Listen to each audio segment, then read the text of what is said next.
Ministère Bethesda.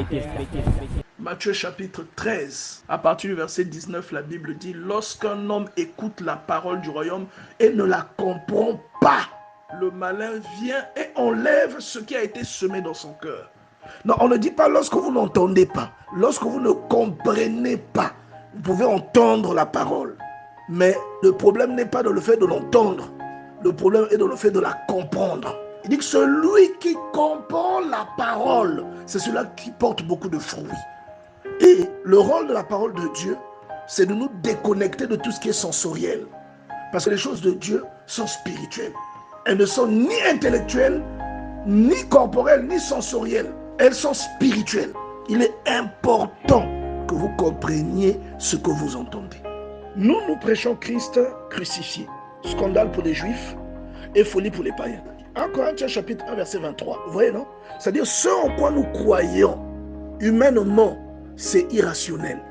Et le rôle de la parole de Dieu, c'est justement de nous extraire de toutes les contraintes de rationalité qui peuvent obstruer la foi de quelqu'un. Parce que le miracle que vous cherchez, la délivrance que vous cherchez, le salut que vous cherchez, vous ne pouvez l'obtenir que par un moyen spirituel.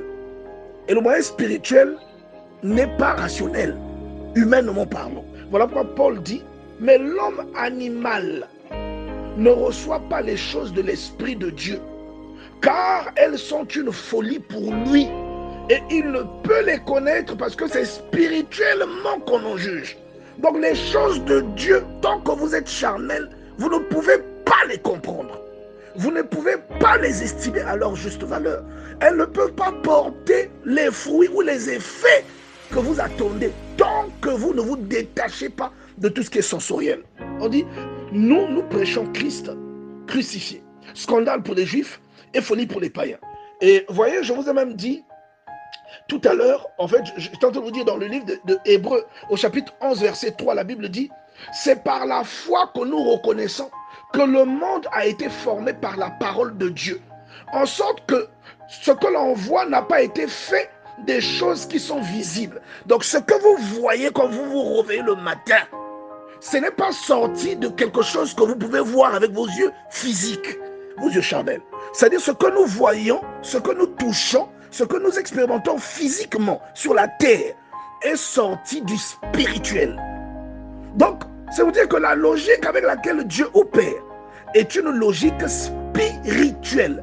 Elle n'est ni sensorielle, ni cutanée, ni oculaire. Elle est spirituelle.